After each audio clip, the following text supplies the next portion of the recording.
The moment the first cry echoed through the delivery room, Harper Sullivan thought she might finally breathe again.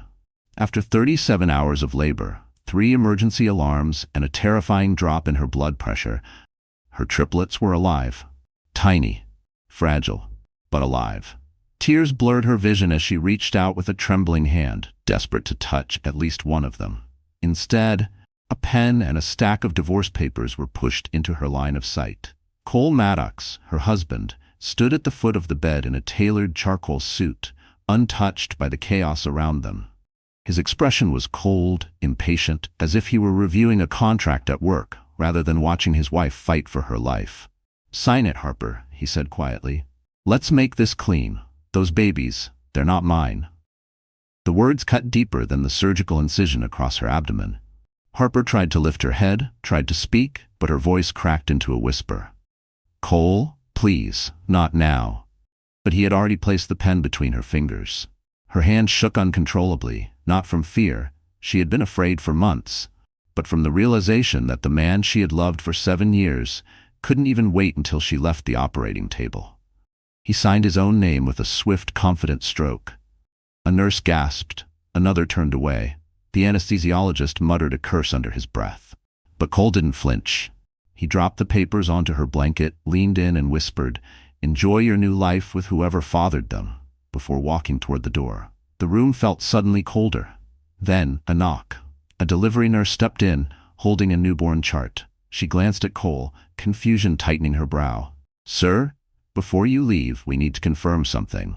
She looked down at the forms, then back at him. "Are you the father?" Cole froze mid-step. And what she said next made the entire room stop breathing. Harper Sullivan had spent most of her life being invisible, and for the longest time she believed it was safer that way. Growing up in a fading neighborhood on the outskirts of Boston, she learned early that dreams were fragile things, easily broken, easily mocked, easily taken away. Her mother worked double shifts as a waitress. Her father disappeared somewhere between a bottle and a promise, and Harper became the child who stayed quiet, so the world wouldn't collapse on her. But even quiet girls carry storms inside them. From the moment she stepped into nursing school, Harper found purpose. She wasn't the smartest, but she was the one who held a newborn's hand through its first shaky breaths. The one who whispered comfort to mothers who felt their world was falling apart. She was the one who stayed past her shift, not for overtime, but because she couldn't bear the thought of a baby lying alone in an incubator. Nurses didn't make much, but Harper finally felt like she mattered. Then she met Cole Maddox. He walked into the hospital lobby one snowy evening, tall, sharp-featured, with a confidence that made the world look like it belonged to him. He was there visiting a colleague, but his eyes kept drifting back to Harper, her red hair tied in a messy bun, her scrubs rumpled from a 16-hour shift, her smile a little tired but unmistakably genuine. Cole told her she had a light in her, something rare. Harper believed him, because she wanted to. She didn't know that some people admire light only to find ways to extinguish it. Their first year of marriage felt like a dream. Simple dinners in their tiny Queens apartment, movie nights on the sofa, long talks about the future. Harper thought she had finally found a home. Then the promotions started. Cole entered the world of Manhattan finance, where image mattered more than truth, and ambition mattered more than loyalty. Slowly, the man who once made her feel seen began to treat her like an inconvenience. He criticized the long hours she worked, told her she wasn't polished enough to attend his firm's events, told her a nurse's salary didn't match his lifestyle, and then, one day, told her she wasn't enough. Still, Harper held on, especially when the unthinkable happened. After years of trying and failing, after nights spent crying quietly in the bathroom so Cole wouldn't hear, she found out she was pregnant. Not with one baby, not with 2. 3. Triplets. Her hands shook as she held the ultrasound printout, a miracle multiplied by 3. She imagined Cole lifting her off the floor in excitement, crying with her, promising they'd get through anything. Instead, he stared at the screen in stunned silence, then whispered the sentence that would haunt her until the day she gave birth. "Harper, that's impossible. I can't have kids." He showed her a medical report, one she didn't know had been altered. He accused her, he threatened divorce, He walked out for 3 days. But Harper refused to give up. These babies were hers, her second chance at family, her chance to rewrite the stories she grew up with. She carried them through nausea, cramped apartments, double shifts and nights alone, telling each tiny heartbeat, "I'm here. I'm not leaving." She didn't know that the moment she brought them into the world, the man she loved would betray her in the cruelest way imaginable. And she had no idea someone else was about to step into her life and change everything. New York had a way of swallowing people whole, especially those who came with soft hearts and quiet hopes. Harper Sullivan had learned this long before the triplets, long before the betrayal, long before she found herself lying on a delivery table under blinding surgical lights while her world collapsed in slow motion. She lived in a cramped walk-up apartment in Astoria, Queens, the kind of space where winter wind slipped through old window frames and summer heat clung to the walls like a wet blanket. The kitchen barely fit a stove. The bedroom was hardly bigger than a closet. But to Harper, it had been a sanctuary, a place where she imagined bringing home her babies, rocking them to sleep in the small wooden crib she bought second-hand from a thrift store on Steinway Street.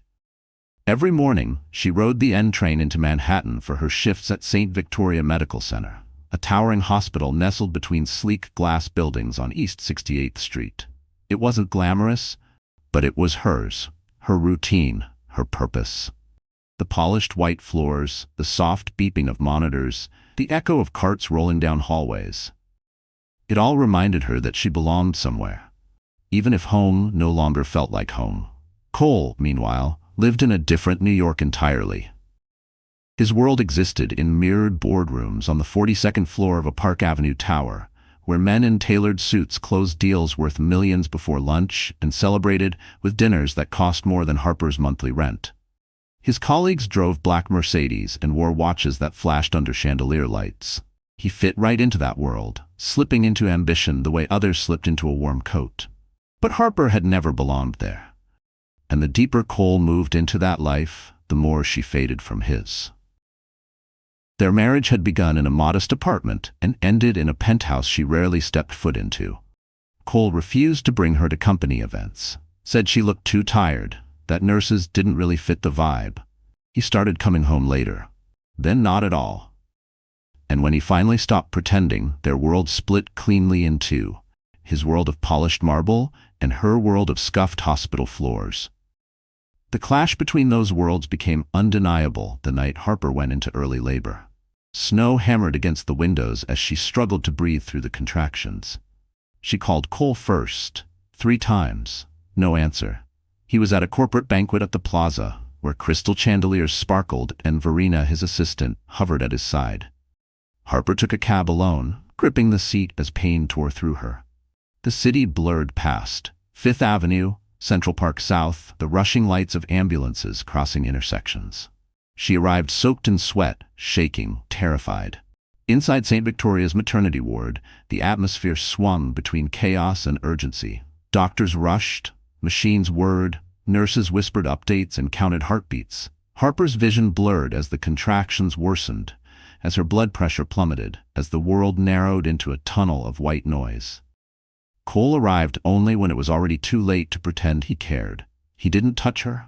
He didn't ask if she was okay. He simply stood at the foot of the bed, handed her divorce papers, and told her the triplets weren't his.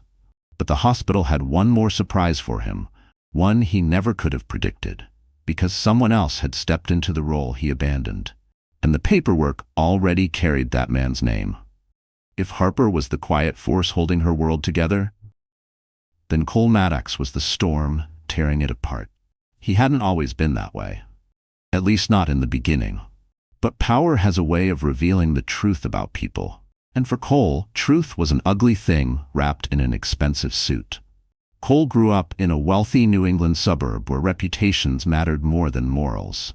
His father, a harsh and calculating hedge fund manager, raised him to believe that emotions were weaknesses and weakness was a disease. Cole learned early how to charm, how to manipulate, how to win by stepping on others without leaving footprints. By the time he reached Manhattan, he had mastered the art of appearing respectable while hiding the rot beneath. Harper never saw that rot, not until it was too late. Cole didn't simply drift away from her when success came. He pulled away deliberately, brick by brick, replacing affection with criticism, then silence, then cruelty dressed as logic.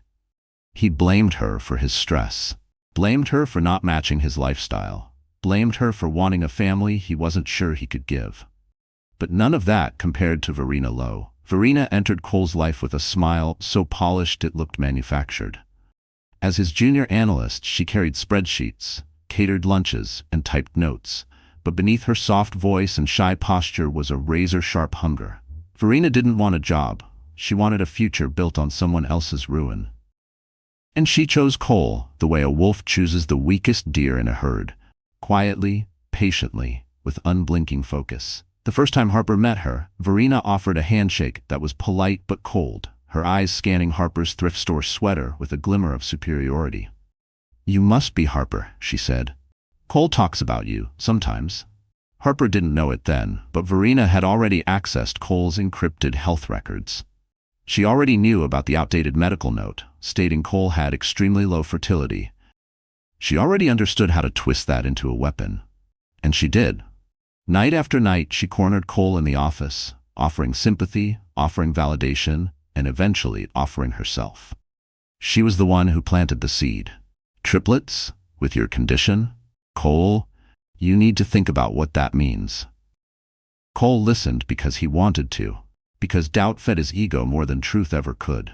From that moment, Verena crafted the narrative with surgical precision. She doctored a copy of his fertility file. She encouraged him to distance himself from Harper. She played the victim when he felt guilty, the confidant when he felt insecure, the lover when he felt powerful. By the time Harper entered her third trimester, Verena had become the shadow behind every cruel word Cole spoke. And now, inside the hospital waiting room, she stood beside him, her hand brushing his arm as if she had earned the right to touch him. When the nurse asked, "Are you the father?" Verena's lips curled into a delicate smirk, as if she already knew the answer Cole would give. But what she didn't know, what neither of them knew, was that the universe had been quietly preparing a reckoning. A reckoning that began with a signature. A reckoning that continued with a falsified report. A reckoning that would end their perfect little conspiracy in a way neither could escape. Because at that very moment, someone unexpected walked into the hallway, and the look on his face told them their lies had finally reached the wrong person. The hallway outside the delivery suite had gone eerily silent, the kind of silence that feels heavy, like the moment before a storm splits the sky. Nurses lingered near the walls, pretending to look busy but unable to tear their eyes away from Harper's door. Something catastrophic had taken root there, and everyone felt it. Cole Maddox stood rigid, jaw locked, divorce papers tucked under his arm like a trophy he had earned, not a life he had destroyed. Verena hovered beside him, fingers grazing his sleeve every few seconds, subtly claiming territory that wasn't hers. Every gesture she made was rehearsed. The concerned tilt of her head, the soft whisper, the way her eyes followed him with manufactured devotion. She was playing the role of the new woman in his life before the old one had even finished giving birth. Then came the nurse's question. "Sir, are you the father?" It was meant to be routine, a formality for newborn identification. But in that moment, the words sliced the air open. Cole stiffened, glancing at Verena, who gave a faint, confident smile as if she expected him to deny everything on the spot. But that's not what made every head turn. It was the chart in the nurse's hands. The records list Dr. Rowan Hale as the emergency guardian and legal signatory for all 3 infants. We simply need confirmation for the long-term documentation. The color drained from Cole's face. "What did you just say?" His voice cracked in a way no one had ever heard before. Verena stepped forward quickly. "There must be a mistake. Dr. Hale? Why would he sign anything? Cole is the father. His name should be on every form." The nurse frowned. "Sir, you signed a pre-delivery refusal earlier. It grants the hospital the right to appoint the next available guardian in a medical emergency." Cole blinked, confused, replaying the rushed forms Verena had shoved at him hours earlier, forms he signed without reading, told they were liability waivers. But Verena wasn't confused. She was panicking. "Harper didn't ask him to sign," Verena insisted. "She barely knows Dr. Hale." A murmur swept the hallway. Everyone knew Rowan Hale. Calm, brilliant, unshakably ethical. He was the doctor families prayed to get in an emergency. His presence meant the situation had been more serious than they'd realized. The door opened at the far end of the hallway. Rowan stepped out. Tall, steady, still in his scrubs, streaked with the remnants of a night spent keeping Harper alive. His dark hair was tousled, his jaw tense, and his eyes, normally warm, were sharp with a quiet fury. He walked past the nurses, past the families in the waiting area, and stopped in front of Cole. "You weren't here," Rowan said, his calm voice cutting sharper than a shout. "She was dying. The babies were crashing. Someone had to act." Cole scoffed, trying to recover his ego. "You had no right." Rowan stepped closer, his voice dropping. "And you had no interest. You left her. You left them." A ripple of shock traveled through the crowd. People whispered. Phones were raised. Someone recorded. For the first time, Cole saw his reputation slipping out of his hands. Rowan continued. "Harper survived because she fought. Your children survived because this hospital fought. And you," he didn't finish, "because then..." A monitor alarm erupted from inside the delivery room. Harper's heart rate was crashing. Cole spun toward the door. Rowan was already running. And the moment they crossed that threshold, everything they thought they understood was about to crumble. Harper felt consciousness slipping in and out like waves pulling her under. Voices blended into a distant hum, lights blurred into streaks, and every breath felt like dragging air through shattered glass.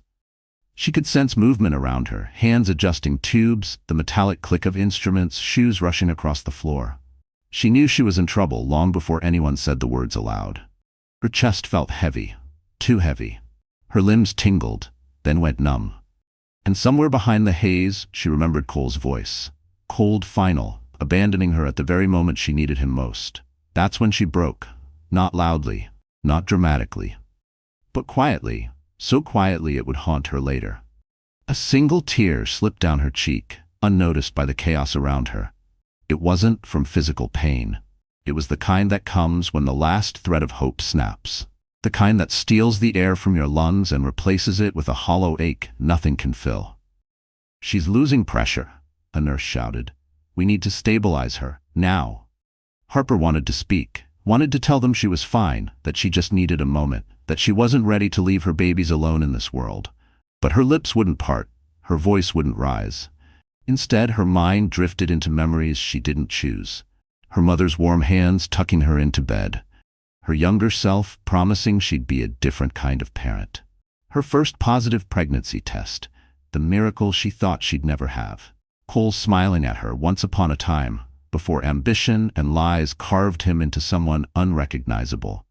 Then a darker memory surfaced. The sound of Cole whispering, "They're not mine," as she lay helpless on the delivery table. That sentence wrapped itself around her heart like a tightening fist. Her breathing hitched, monitors screamed. "She's crashing." A mask pressed over her mouth, warm hands supported her head. Someone called for epinephrine. Someone else shouted for Rowan. Through blurry vision, she saw him, Rowan Hale, appearing at her side like a storm contained in human form. His eyes swept over her, assessing, calculating, fighting panic with practiced control. "Harper, stay with me," he said, leaning close. His voice was steady, grounding. "You're okay? You're safe? I've got you." No one had said those words to her in a long time. Another tear slid free. "Rowan, BP is dropping fast." "Get me a second line," he barked. "We're not losing her. Not today." His hand found hers. He squeezed, firm and certain, as if sheer willpower could anchor her to the world. "Think of your babies," Rowan said softly. "They need you. You hear me? They need their mom." Her heartbeat stuttered, flatlined, for just a fraction of a second, then surged again, weak but present. Rowan exhaled, relief flashing in his eyes. "That's it. Fight. Don't give up on me now." Harper's vision dimmed, colors draining into gray, sounds stretched and warped. Her mind felt like a room with the lights turning off one by one. But just before the darkness swallowed her, she heard a voice she never expected. Cold, furious, shaking with disbelief, shouting from outside the room. "What do you mean her babies are registered under another man's name?" Verina's voice answered, trembling in panic. "They're saying Rowan Hale signed everything." Harper's heart lurched, and then the world went dark before she could hear the rest. Harper drifted in and out of consciousness for hours, suspended in a fog where voices blurred and light pulsed like distant stars. She didn't know how much time had passed when she finally opened her eyes, the soft beeping of machines welcoming her back. Her breathing was steadier now, the room dim, the air cool against her skin. But she wasn't alone. Rowan Hale was seated beside her bed, elbows on his knees, exhaustion etched into his posture. His scrubs were wrinkled, his hair disheveled from running his hands through it 100 times. Yet his eyes, when they finally lifted to meet hers, held a warmth she didn't understand. "You scared the hell out of us," he said softly. Harper tried to speak, but her throat burned. Rowan poured water, lifting the cup to her lips with a gentleness she hadn't felt in years. When she could finally form words, they came out cracked. "My babies, are they okay?" "They're fighters," Rowan said. "Stronger than anyone expected. They're stable for now." Relief washed over her, so intense it pulled another tear free. But the moment was short-lived. Pain flickered across Rowan's features, something he tried and failed to hide. "Harper, there's something we need to talk about." Her heart thudded unevenly. "What happened? What did I hear before I passed out?" Rowan exhaled.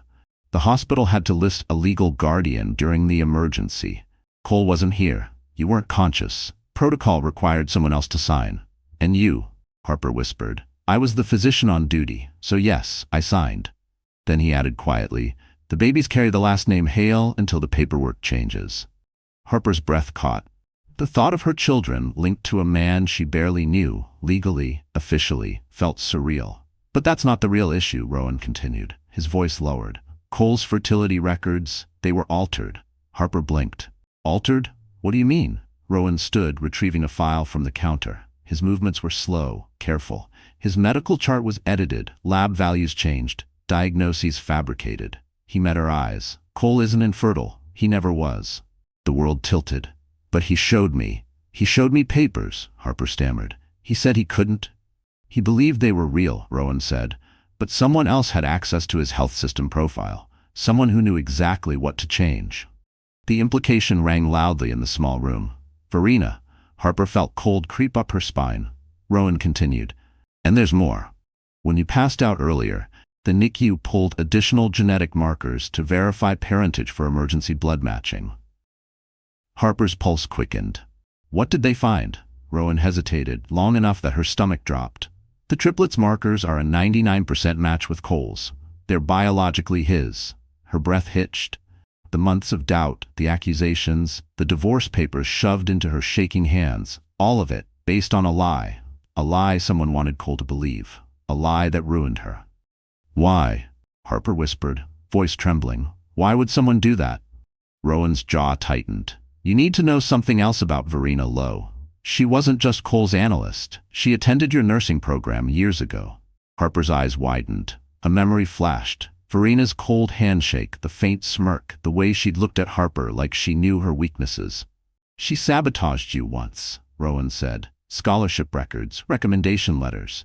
She has a history of targeting you." Harper felt her pulse hammering in her ears. This wasn't fate. This wasn't an accident. It was calculated, deliberate, personal. Before she could respond, a knock sounded at the door. A nurse peeked in, breathless. "Dr. Hale, there's a problem in the NICU. Someone is trying to access the triplets ward." Rowan's expression hardened. "Who?" he demanded. The nurse swallowed. "Cole and Verena." Harper's blood ran cold. And in that instant, she realized the nightmare wasn't over. It had only just begun. The morning after the NICU incident felt like a different lifetime. Harper sat upright in her hospital bed, no longer trembling, no longer drifting in and out of fear. Something inside her had shifted. Maybe it was the shock of the truth. Maybe it was nearly losing her life. Or maybe it was finally realizing that she had spent years shrinking herself for a man incapable of loving anything he couldn't control. Whatever the reason, the woman who opened her eyes today was not the same one who had begged Cole to stay. A soft knock sounded at the door. Nurse Priya slipped in with a warm smile and a small rolling mirror. "You asked for this," she said gently. "Are you sure?" "Yes," Harper whispered. "I need to see myself." Priya positioned the mirror. For a long moment, Harper didn't look. She braced herself for the exhaustion, the paleness, the dark circles carved under her eyes. But when she finally lifted her gaze, she froze. She didn't look weak, she looked alive. Her cheeks held color again. Her hair, though messy, framed her face with surprising softness. Her eyes, though tired, held a new clarity, a new resolve. For the first time in years, she saw her mother's strength looking back at her. "Let me help you freshen up," Priya offered. Together, they braided Harper's hair, smoothed her gown, washed the dried tears from her face. It wasn't glamorous, but it felt like rebuilding. Piece by piece, breath by breath. When Rowan entered an hour later, he paused in the doorway. "You look." His voice trailed off, something unspoken flickering across his face. "Better. Strong." Harper managed a small smile. "I feel awake." Rowan pulled up a chair, his expression shifting into something more serious. "We tightened security at the NICU. Cole and Verena won't get near the babies again without authorization." A spark of fear flickered, then faded. "Good," she said. "I'm done letting them decide my life." Rowan studied her for a moment. "You sound different." "I am different." She straightened, glancing toward the window where early sunlight spilled across the floor. "For years, I thought my only purpose was to make my marriage work, to be enough for him, to prove my worth. But I don't belong in his shadow. I don't belong in anyone's shadow." Rowan softened. "You never did." Harper continued, voice steadying. "When I'm discharged, I want legal counsel, DNA confirmation, documentation of the falsified medical records, everything. I'm not bending anymore. If Cole wants a war, he'll get one, but this time, I'm not walking into it blind." Rowan nodded slowly, admiration threading through his expression. "I'll help you however I can." But Harper shook her head. "No, this part I need to do myself." Still, Rowan didn't fully step back. He handed her a sealed envelope. "What's this?" "You'll need it," he said simply. Inside was a card, an introduction to one of the most respected family law firms in Manhattan, the kind of firm only the wealthy ever hired. The name alone carried weight like steel. Harper swallowed hard. "Rowan, I can't afford." "You can," he interrupted, "because I already covered the retainer." Harper stared at him, stunned. "Why would you do that for me?" Rowan hesitated. His jaw flexed, his eyes flickered with something deep, something he wasn't ready to speak aloud. "Because someone should have protected you a long time ago, and because you deserve a life where you're not constantly fighting to survive." Her breath caught. Before she could respond, a voice drifted into the hallway. Sharp. Cold. Familiar. Cole. He was back, and he wasn't alone. Because the next voice Harper heard was Verena's. The boardroom on the 42nd floor of Maddox Financial had never been this quiet. Floor-to-ceiling windows framed Manhattan's skyline, casting cold blue light across polished glass tables. It should have been a morning like any other. Analysts shuffling papers, partners reviewing projections, but instead, every seat was filled, every eye was sharp, and tension crackled like static electricity. Because today, Harper Sullivan had come to end the man who tried to erase her. She didn't walk in alone. Rowan Hale entered beside her, flanked by two attorneys wearing expressions that said they'd already won. Harper wasn't dressed in hospital gowns or exhaustion this time. She wore a dark green wrap dress that set her hair aflame under the fluorescent lights, her posture straight, her chin lifted. She wasn't the fragile woman Cole had tried to discard. She was the mother of 3 children he had abandoned. And the woman he never thought would rise again. Cole stood at the far end of the table, his confidence visibly cracking. Verena was planted at his side, wrapped in a fitted blazer, pretending she belonged in the room. But her eyes darted every few seconds, toward the lawyers, toward Rowan, toward Harper, like a trapped animal. "Let's get this over with," Cole said, trying to sound in control. "You can't just barge into my company." Rowan raised an eyebrow. "Actually, we were invited." He tossed a file onto the table. "By your board." Gasps rippled across the room. The oldest board member, a stern woman with steel gray hair, leaned forward. "Mr. Maddox, your wife, your legal wife, has presented serious allegations regarding falsified medical records, intentional emotional harm, and attempted access to the NICU without authorization." Cole's face reddened. "This is insane. She's lying. She's..." "Enough." Harper's voice was steady, clear, and devastatingly calm. She slid a stack of documents across the table. "These are the corrected copies of your fertility results. And these," she placed a second folder atop the first, "are the digital footprints showing who altered them." Verena blanched. The attorneys displayed enlarged screenshots, Login timestamps, IP addresses, security alerts, all pointing to one person. Verena Lowe. No, Verena whispered. That's impossible. I couldn't.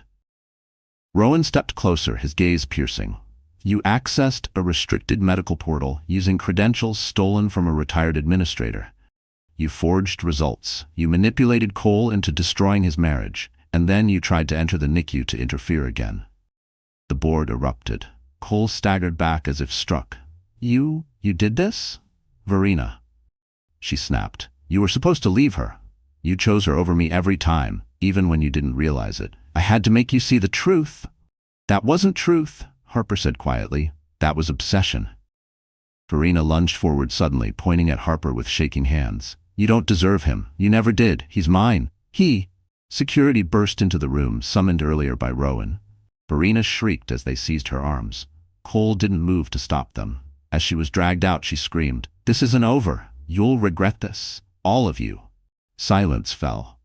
Cole looked around the room, panicked. You can't take her word over mine. She's trying to ruin me. But Harper was already opening the final folder, the one that would destroy what remained of his reputation. Inside were the DNA results confirming the truth Cole had screamed wasn't possible. You are the father, Cole, Harper said softly, and you abandoned your own children. The board froze. Cole swayed. His empire trembled under his feet. Then Rowan placed a hand on Harper's shoulder. Harper, he murmured, you did what you came to do. But Harper wasn't done. She stepped forward, eyes locked on Cole, voice trembling with strength. This is only the beginning. And at that exact moment, the board chair announced a vote, one that would decide Cole's fate forever. The vote didn't take long, but its impact echoed like thunder. Cole Maddox stood in the center of the boardroom as the people who had once admired him, once called him a visionary, raised their hands, one by one in favor of his removal as CEO. No hesitation, no sympathy, just cold silence and the sound of a kingdom collapsing. Cole's throat bobbed as he tried to swallow his shock. You can't do this. I built this company. The chairwoman closed the folder in front of her. And you nearly destroyed it. Reckless behavior. Ethical breaches. Negligence impacting not only your employees but your own family. We cannot entrust this firm to someone who prioritizes ego over integrity. Harper watched without speaking. She didn't gloat. She didn't smile. She stood quiet and still, the way someone stands at the edge of a battlefield after the smoke clears. Not triumphant, but resolute. Cole turned to her, eyes wild. You're doing this. You're turning everyone against me. No, Harper said softly. You did that all on your own. His gaze darted around the room, desperately searching for someone, anyone, to take his side. But Verena was gone. His colleagues stared back with carefully neutral expressions. He had no allies left. Security approached. Cole stumbled back. I'm not leaving. This is my company, my name, my legacy. But the guards each took an arm, guiding him toward the door. He didn't fight. Not truly. His legs weakened beneath him, his shoulders sagging. The weight of consequences, real consequences, became too heavy for a man who had spent his life avoiding them. Just before he disappeared through the doorway, he looked back at Harper. There was fear in his eyes, a fear she had once felt, but would never feel again. When he was gone, the room finally exhaled. The board turned their attention to Harper, offering quiet nods, subtle acknowledgments. Not pity, respect. She had endured humiliation, betrayal, abandonment, and still found the strength to stand before them. Rowan stepped closer, voice low enough for her alone. It's over, Harper. But she shook her head. No, not yet. He studied her. What's left? Harper lifted her chin. My children deserve legal protection, full custody, and Cole will try something reckless once he realizes what he's lost. Rowan nodded slowly. Then we prepare. As they exited the boardroom, reporters swarmed the lobby downstairs.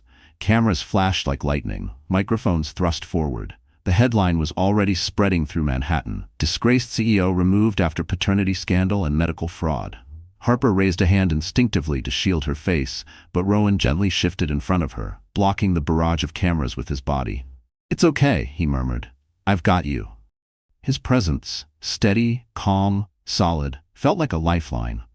For the first time in a long while, Harper realized she wasn't surviving this alone. Outside the building, the winter wind whipped through the streets. But she felt strangely warm inside, as if something heavy had finally been lifted. She had walked into the fire and come out stronger. Still, a question nagged at her. "Do you think Cole will disappear?" she asked. Rowan exhaled. "Men like Cole don't disappear. They retaliate." Harper swallowed hard, the city lights blurred behind falling snow. "Then I need to be ready." Rowan stepped closer, searching her face. "You won today, and you'll win what comes next. I'll make sure of it." But just as Harper opened her mouth to respond, Rowan's phone buzzed sharply. He glanced at the screen, and his expression darkened. "What is it?" she asked, pulse quickening. Rowan lifted his eyes, voice tightening. "It's the hospital." Harper froze. They said someone tried to access the NICU again. And this time, it wasn't Cole or Verena. The hospital hallways felt colder than usual, as if the walls themselves sensed something was wrong. Harper's heart thudded in her chest as she hurried alongside Rowan, their footsteps echoing sharply against polished floors. Her palms were sweating. Her throat felt tight. She had already survived betrayal, humiliation, and a near-death experience. But nothing terrified her the way those 3 tiny incubators did. "What happened?" she gasped, trying to keep up with Rowan's long strides. "The NICU reported an unauthorized attempt to enter the restricted wing," Rowan said. Voice clipped. When staff approached, the person ran. Harper's stomach dropped. "Ran? So they got inside?" "No," Rowan said, "but they were close enough to scare everyone."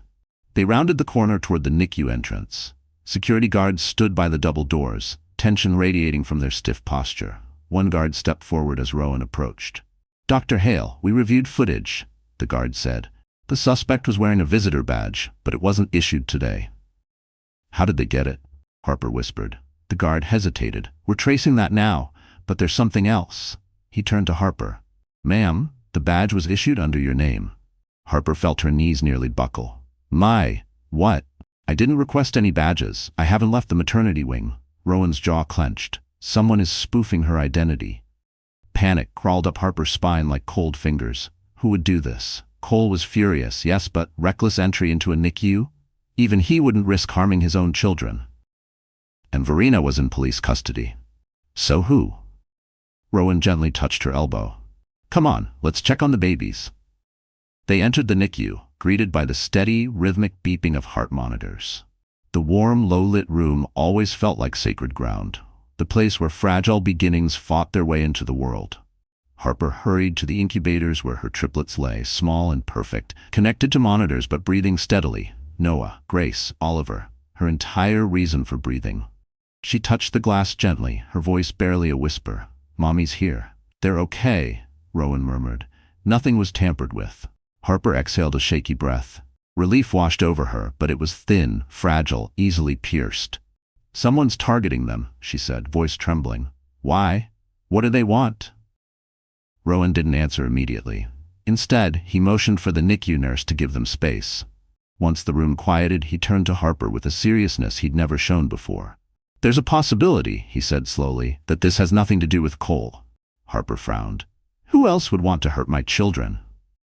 Rowan slid his hands into his pockets, a gesture that told her he was choosing every word carefully. The badge wasn't the only strange thing. Security reported the intruder didn't try to reach the triplets at first. They went to the supply cabinet. "The cabinet?" Harper repeated. "Why?" "Because that's where blood type charts and transfusion kits are kept." Rowan met her gaze. Someone wasn't trying to harm them. Someone was looking for DNA confirmation. Harper felt the blood drain from her face. Why would anyone want that? Rowan's silence was louder than any answer. Then a nurse rushed into the NICU, breathless. "Dr. Hale, you need to see this." She held out a tablet. Security had enhanced the footage. The intruder's face was partially obscured by a hood, but not enough. Harper froze. She knew that face. A face she hadn't seen in almost 15 years. Her estranged father. The man who abandoned her. And now he was trying to reach her children. For a long moment, Harper couldn't breathe. The image on the tablet, grainy, slightly distorted, but unmistakably him, hollowed out her chest. That face, aged but familiar, yanked her backward through years she had buried on purpose. Her father, Harper Sullivan. The man who vanished without a goodbye. The man who left her and her mother drowning in overdue bills and broken promises. The man she hadn't spoken to since she was 13. "What is he doing here?" Harper whispered. "Why now?" Rowan gently took the tablet from her trembling hands. "We don't know yet. But security has flagged his visitor ID. It was issued using stolen credentials." Her stomach churned. All the nights she spent crying alone after he abandoned them came flooding back. The months of eviction notices.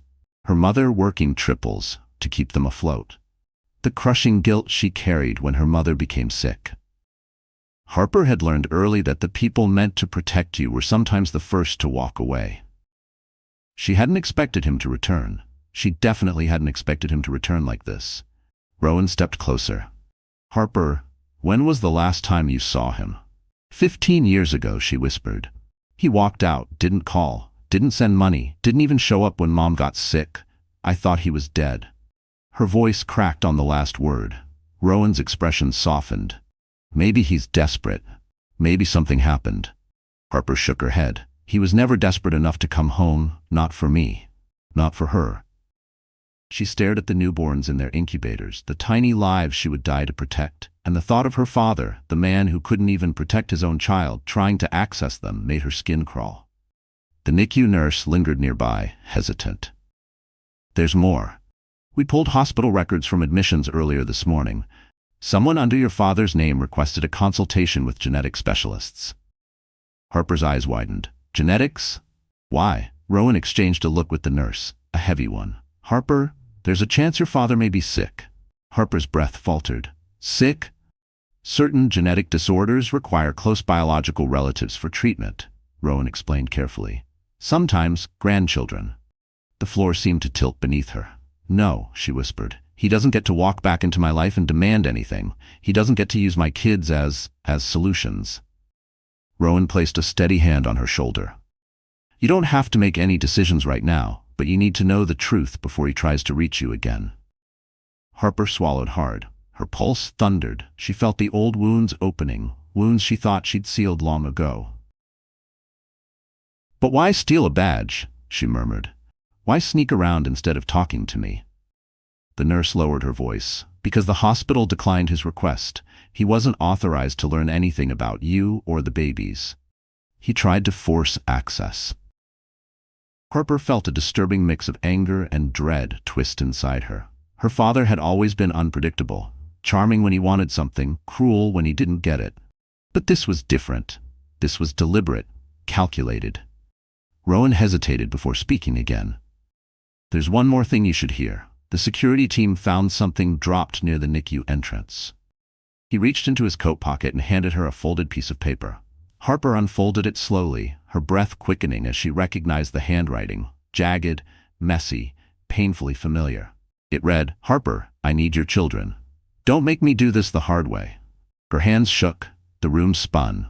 Rowan grabbed the paper before it slipped from her fingers. Her father wasn't here for reconciliation. He was here for possession. Before Rowan could speak, another alarm blared across the floor. A NICU alert that made Harper's blood turn to ice. A nurse burst into the hall. "Dr. Hale, one of the baby's monitors just spiked. We need you now." Harper's heart stopped, and when she ran into the NICU, she realized the nightmare wasn't over. It was escalating. The NICU was pulsing with urgency the moment Harper rushed inside. Alarms flashed overhead, casting red light across the room like a warning from the universe itself. Nurses moved quickly but with measured precision, surrounding the smallest of Harper's babies. Oliver, her most fragile child. His monitor had spiked, oxygen levels dipping just enough to trigger panic. Harper pressed a hand to her chest, trying to breathe. "What's happening?" A nurse checked the ventilator connections. "His vitals are stabilizing, but someone tampered with the incubator settings. The temperature was shifted." Harper froze. "Shifted? On purpose?" "It wasn't a system glitch," the nurse said grimly. "Someone did this manually." Her vision blurred as horror washed over her. First her father trying to sneak in. Now this. Someone willing to risk a newborn's life. Then Rowan stormed into the NICU with the intensity of a man ready for war. He went straight to Oliver's side, assessing the charts, adjusting the settings, and barking orders with practiced calm. "Get me a full diagnostic read. I want every change time-stamped," he said. and lock every access point. No one gets within 10 feet of these babies without triple verification. His presence steadied the room, and for a moment, Harper felt the world stop shaking. But when Rowan finally turned toward her, she saw something new in his eyes. Something sharp and controlled only by force. "Harper," he said quietly, "this wasn't your father." She swallowed. "How do you know?" Rowan lifted a small object sealed in a plastic evidence bag. A security badge. A badge that didn't belong to her father. A badge that didn't belong to Cole either. "This was found under the incubator," Rowan said. "It's a duplicate access card used by hospital staff." Harper's stomach tightened. "Whose is it?" Rowan hesitated just long enough to make her knees weaken. "It belongs to a night shift technician, one who clocked out early tonight." Harper frowned. "But why would he?" "Because someone paid him," Rowan said flatly. "And we need to know who." Before she could answer, the NICU doors burst open, and a security supervisor hurried in. "Dr. Hale, we've detained the technician," he said. "He claims he didn't intend to harm anyone. Just do a job." Harper's pulse spiked. "What job?" The supervisor looked from Harper to Rowan, unsure how much to reveal. Rowan nodded for him to continue. "He said a woman contacted him, offered cash to trigger a mild scare so the mother would be distracted long enough for someone else to speak to the infants. Said it was a family matter." Harper felt ice slide down her spine. "A woman," Rowan stiffened. "Describe her." He said she was in her 30s, tall, dark red hair, expensive coat. Harper shook her head. "No, that can't be. Verena is already," but Rowan was already ahead of her, expression darkening. "It's not Verena." A chill swept over Harper. She only knew one other woman with hair like that. Her breath faltered. "My father's second wife, Elena." Rowan's eyes widened, the connection snapping into place. "You mentioned she never liked you." "That's an understatement," Harper whispered. "She blamed me for my father leaving. She said I ruined his life, and now she thinks my babies can save his." Before Rowan could respond, the NICU intercom buzzed sharply. "Dr. Hale, please report to the main entrance, immediately." Rowan exchanged a tense look with Harper. "Stay here. Don't move. Don't talk to anyone." Harper nodded, clutching the incubator rail like an anchor. Rowan strode out of the NICU just as a guard rushed in, breathless. "Ma'am," he said urgently, "you need to come with me. Someone is demanding to see you." Harper's heart slammed against her ribs. "Who?" The guard swallowed. "A woman, with red hair. And she refuses to leave until she gets the babies." Harper followed the security guard down the long corridor, each step heavier than the last. Her palms were damp, her breath uneven. She had faced Cole, she had faced Verena, she had even faced the ghost of her father's betrayal. But the woman waiting for her now, Harper Sullivan, was a different kind of danger. A quiet, venomous danger, the kind that smiled while twisting knives into backs. When they reached the main entrance, Harper froze. Elena stood in the middle of the lobby like she owned the hospital. Her tall frame was wrapped in a burgundy cashmere coat, her red hair falling in elegant waves, her expression a cold mask of superiority. People moved out of her way without realizing why. Power radiated from her, but it wasn't real power. It was entitlement, sharpened by bitterness.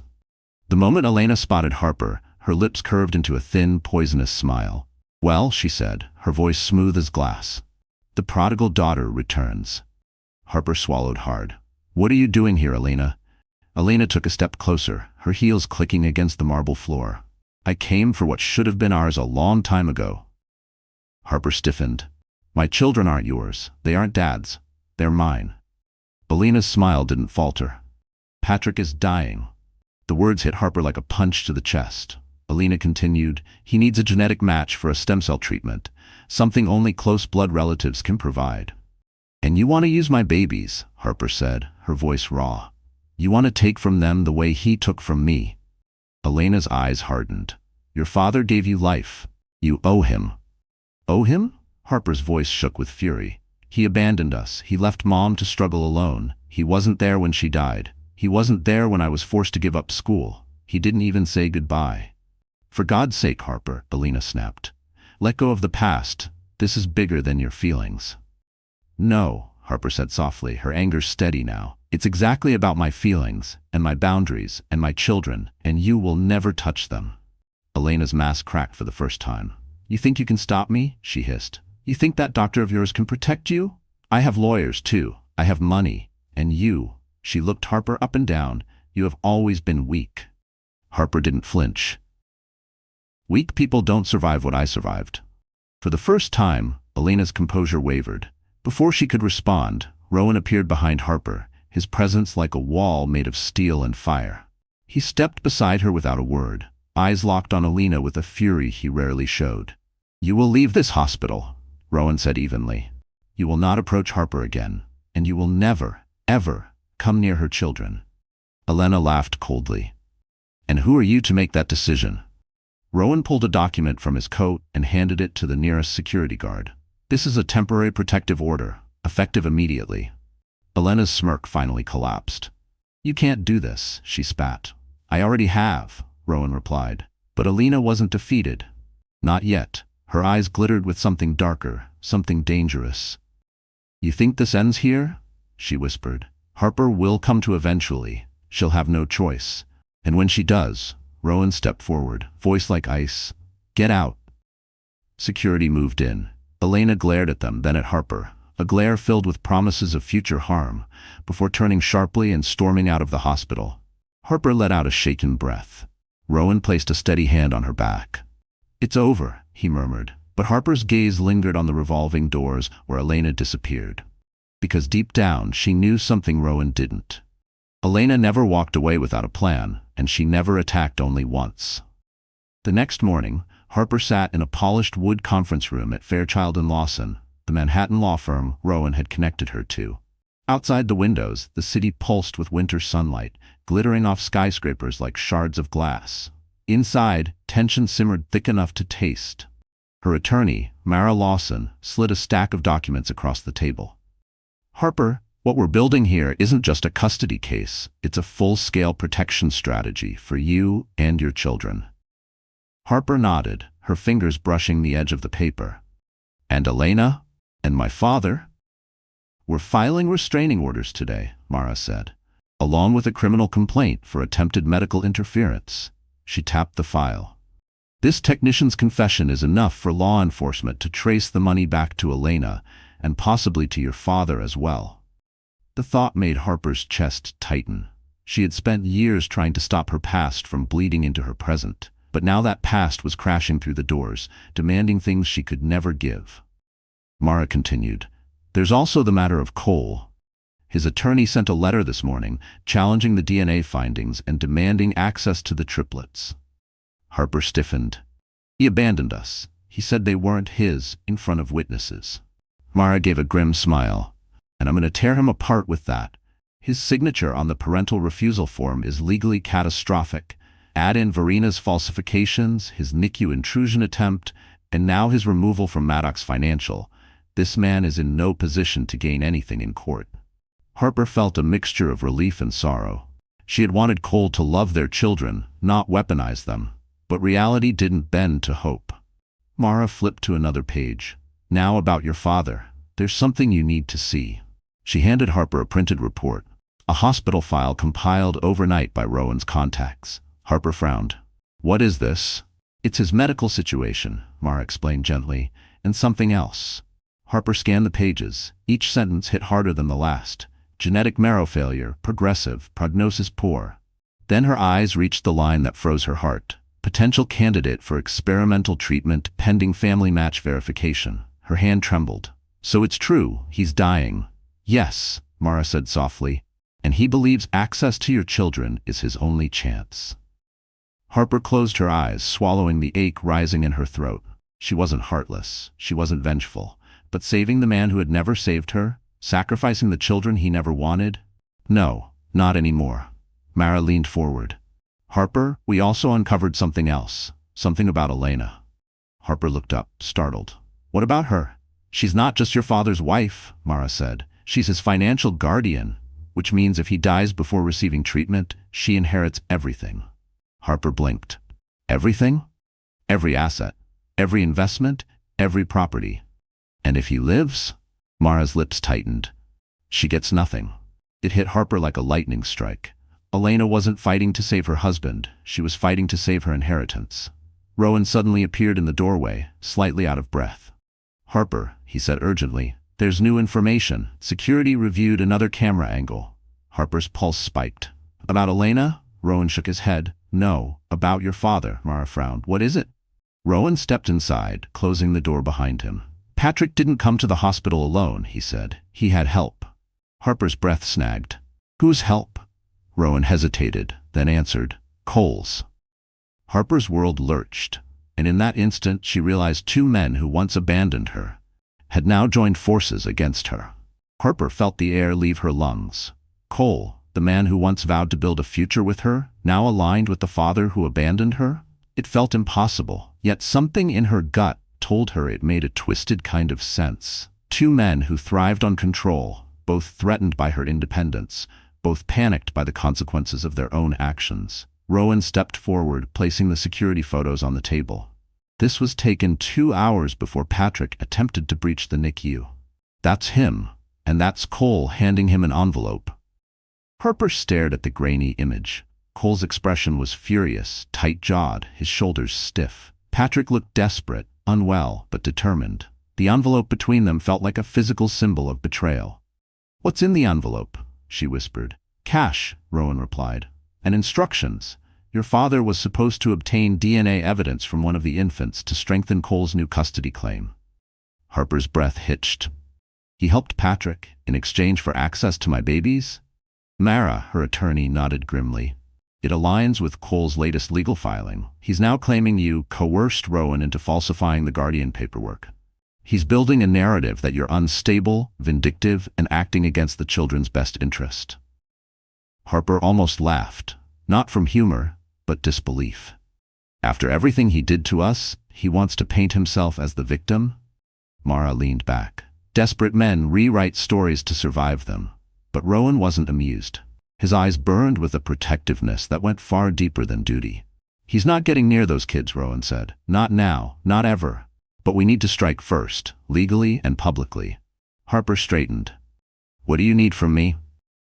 Your truth, Mara replied. Every detail, every threat, every moment he abandoned you.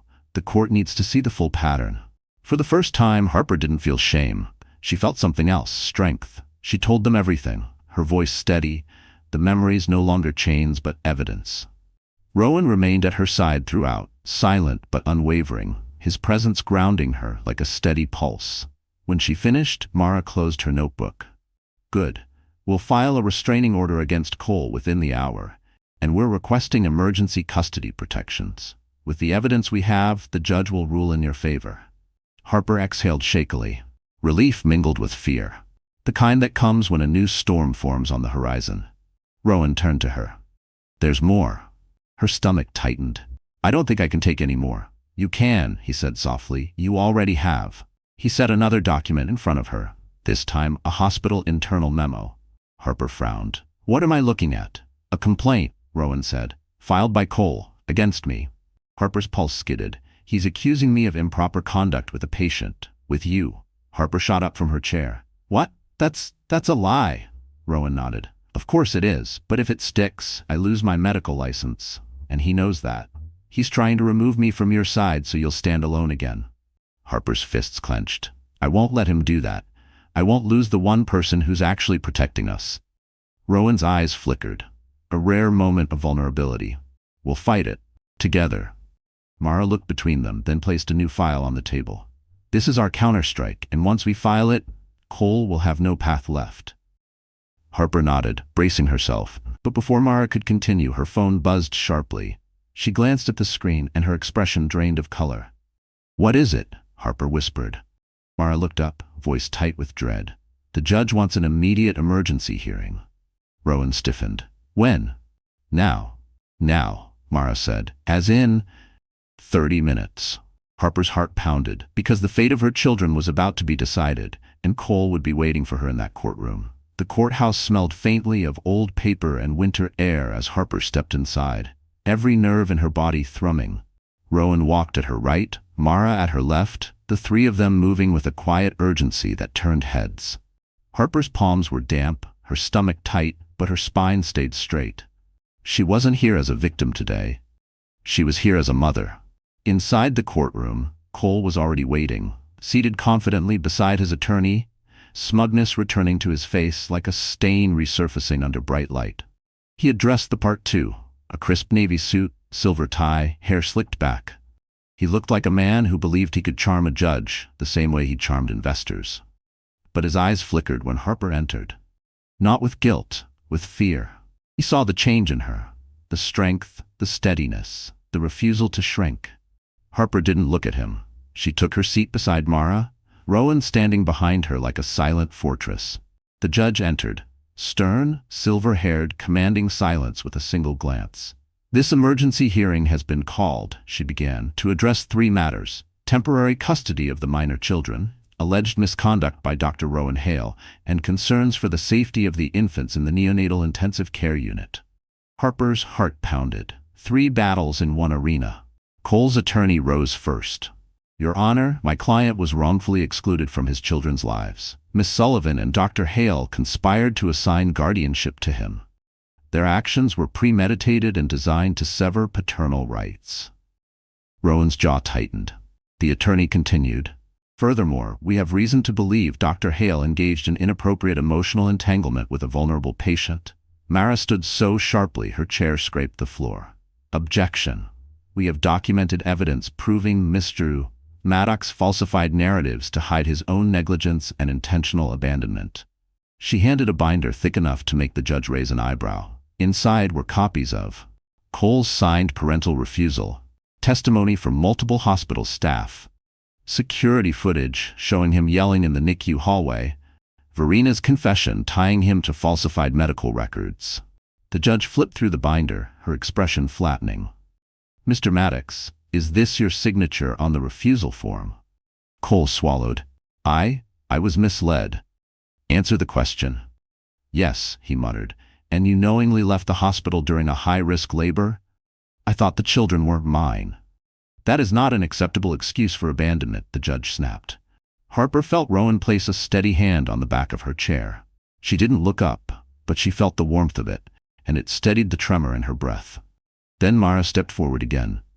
"Your Honor, we also have evidence that Mr. Maddox has recently colluded with Patrick Sullivan, a man with a restraining order request pending, to illegally obtain DNA samples from a NICU ward. Their actions nearly resulted in medical harm to an infant." The courtroom erupted in whispers. Cole's face turned red. "That's a lie." Rowan lifted the security stills. "This photograph was taken 3 hours before the attempted breach." Cole's attorney lunged to object, but the judge held up her hand sharply. "Sit down. Now." Cole sank into his chair, fury radiating off him. The judge leaned forward. "Based on this evidence, temporary full custody will remain with Miss Sullivan. Mr. Maddox will have no visitation rights until a full investigation is completed." Harper's breath left her in a rush, relief and justice and disbelief all tangled together. But the judge wasn't finished. "As for the allegations against Dr. Hale," she turned to Rowan, "the court finds no grounds for misconduct at this time. In fact, his actions likely saved Miss Sullivan's life." Rowan exhaled slowly, tension draining from his shoulders. But then, the judge reached the final page of Mara's binder, her brows knitted. This is troubling," she murmured. Harper stiffened. "What is it?" The judge looked up, eyes sharp. "Miss Sullivan, were you aware your father filed a petition before this hearing?" Harper's blood turned to ice. "He claims to be seeking emergency guardianship." Rowan stepped forward. "Your Honor, that man—" The judge lifted her hand. "I haven't ruled yet, but I will say this. The petition includes a sworn statement with accusations against Miss Sullivan." Harper's pulse thundered. "Accusations?" The judge closed the file. "And the person who submitted supporting testimony is someone you know." Harper's breath trembled. "Mr. Maddox," the judge said, "please step forward." Cole rose from his seat slowly, as if dragged upward by an invisible weight. For the first time since the hearing began, he looked uncertain, not furious, not arrogant, but genuinely rattled. Harper watched him approach the stand, her pulse hammering. Whatever he had done, whatever lies he had told, she felt the walls closing in again. The judge adjusted her glasses. "Mr. Maddox, you submitted sworn testimony supporting Patrick Sullivan's petition for guardianship. Do you confirm this?" Cole cleared his throat. "Yes, Your Honor." Mara's jaw tightened. "And in your statement," The judge continued. You described Miss Sullivan as emotionally unstable, reckless, and unfit for parental judgment. Harper flinched at the words, though she kept her face still. Cole added quickly, Your Honor, I was concerned for the children. She refused to let me see them. Because you signed away your parental rights, the judge snapped. Cole faltered. Rowan looked ready to leap over the table. Mara stepped forward. Your Honor, we request permission to cross-examine. Granted, the judge said. Mara approached Cole slowly, methodically. Mr. Maddox, you claim Harper is unstable. What evidence do you have? Cole hesitated. She fainted during labor. Due to blood loss, Mara cut in. Caused by a medically dangerous pregnancy, not instability. Cole's jaw flexed. She made poor choices, such as? She didn't tell me she was pregnant with triplets until after her second scan. Harper closed her eyes in pain. She had waited because she wanted to be sure the babies would survive before he crushed her hope. Mara's voice sharpened. And yet you also told paramedics she wasn't your wife, that she was some woman pretending to trap you. Do you deny this? Cole's face drained. Whispers rippled through the courtroom. The judge frowned. Is this true? Cole stammered. I was misinformed. Verena told me. Ah, yes, Mara said. Verena Lowe, currently under investigation for data tampering and medical fraud. Cole swallowed hard. And Patrick Sullivan, Mara added, turning toward the judge, a man who abandoned his minor child, who committed identity theft inside a hospital, and who attempted to access restricted medical areas illegally. This is the man Mr. Maddox is supporting for guardianship? The judge's expression hardened. Mr. Maddox, do you understand how damaging this looks? Cole straightened suddenly, desperation turning into anger. I was manipulated, he shouted. Harper lied to me for years. She knew I couldn't have kids. Incorrect, Rowan said through clenched teeth. Your fertility was normal. The record was altered. The judge glared. Mr. Maddox approached the bench. Cole stumbled forward. The judge lowered her voice, low enough that only the closest could hear, but the tension was palpable. You abandoned your wife during a life-threatening labor. You attempted to enter a neonatal unit unauthorized. You collaborated with a man under active investigation, and you are still trying to strip a mother of her newborns.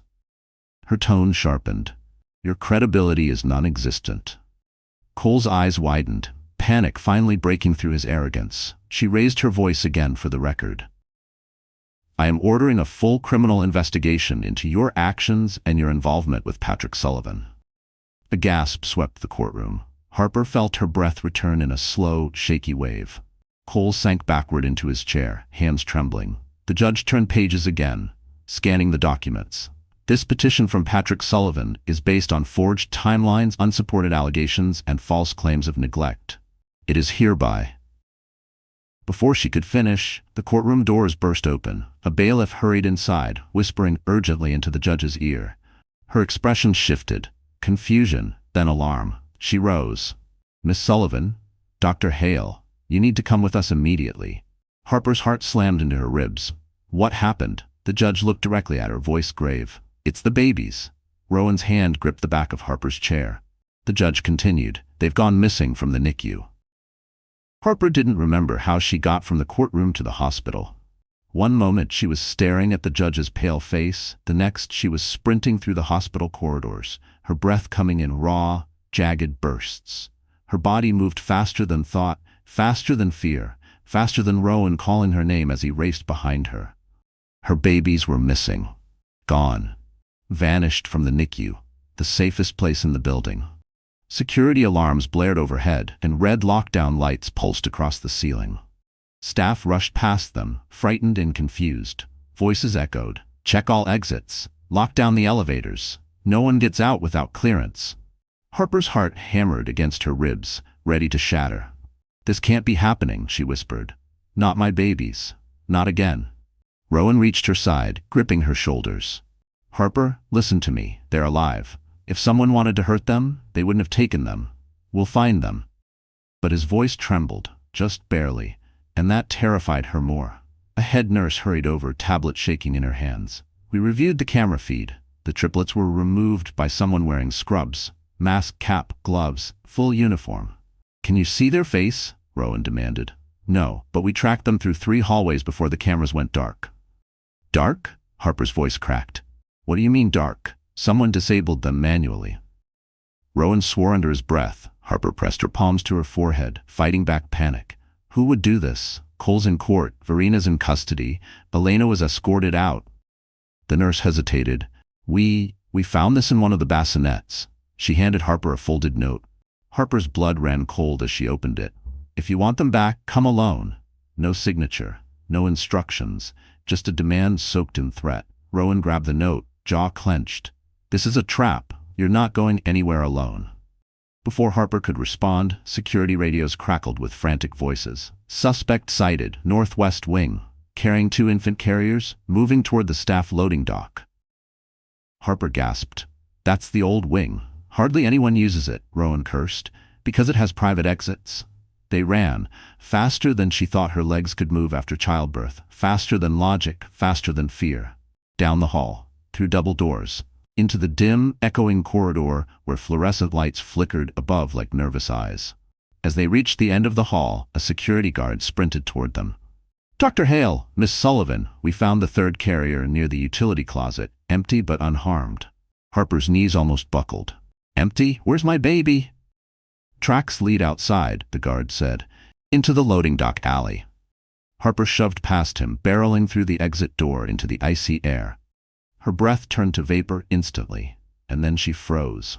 A car engine roared to life in the alley, a black SUV, rear doors open, 2 infant carriers inside. Rowan yelled, Harper, stay back! But she stumbled forward, screaming, my babies!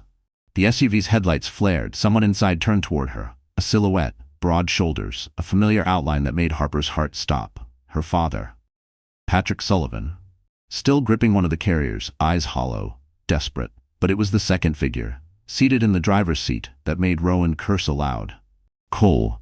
He looked right at Harper, expression twisted in something between panic and determination. Harper, he shouted over the engine. We're taking them somewhere safe? Safe. From her. Harper lunged forward. Rowan grabbed her arm. The SUV shot backward, tires screeching. And then, someone else stepped out from the shadows behind the SUV, raising a weapon. The split second before the weapon fired felt like the world was holding its breath. Harper froze.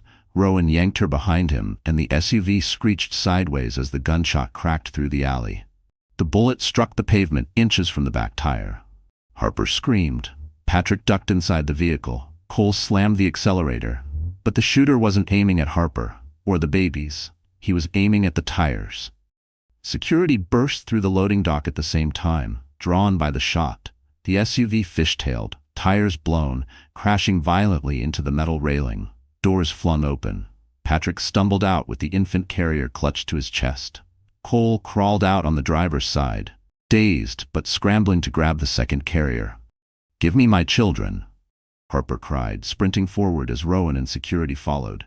But before anyone reached them, Patrick collapsed onto his knees, not from fear, but exhaustion. His breath came shallow, labored, his face gray. He held the carrier out with trembling hands. Take him, Harper, he whispered, please. Harper stopped in front of him. The desperation in his eyes, for the first time, wasn't selfish. It wasn't manipulative. It was human. She took the carrier gently. Patrick bowed his head. I just wanted time. I thought I could fix what I broke. Harper swallowed the ache forming in her throat. Hurting my children doesn't fix anything. Patrick nodded, tears falling. I know. I'm sorry for all of it. Security arrived, helping him to his feet as he surrendered without resistance. His final words were a whisper. You're stronger than I ever deserved. Meanwhile, Cole tried to run, even with one of his own children in his arms. Rowan lunged, tackling him before he could escape the alley. The baby carrier rolled safely to Harper's feet as security swarmed Cole. You're done, Rowan growled. It's over. Cole thrashed, shouting, she took everything from me. She poisoned my life. But no one listened, because everyone finally saw him for who he truly was. He was arrested on the spot for kidnapping, conspiracy, medical interference, and endangerment of infants. Harper stood shaking, the cold air biting her skin, but her heart steady as she held two carriers close. The third child was brought out moments later by a nurse who had sprinted to safety with him when the alarm sounded. All three babies, alive, safe, breathing. She fell to her knees, sobbing, relief breaking her open. Rowan knelt beside her, arms engulfing her, forehead pressed gently to hers.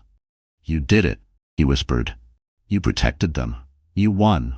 Harper looked at him, really looked, and saw not the doctor who saved her life, not the guardian who stepped in when the world fell apart, but the man who had held her steady every time she nearly broke. Later that week, in a peaceful courtroom far from chaos, the judge granted Harper permanent full custody. Cole's parental rights were terminated. Patrick voluntarily renounced any claim to the children, leaving quietly to face the consequences of his actions and his illness. Elena was charged as an accomplice. Verena faced sentencing for medical fraud. Justice, finally, had a shape. Months passed. Spring arrived in New York, softening the city with sunlight.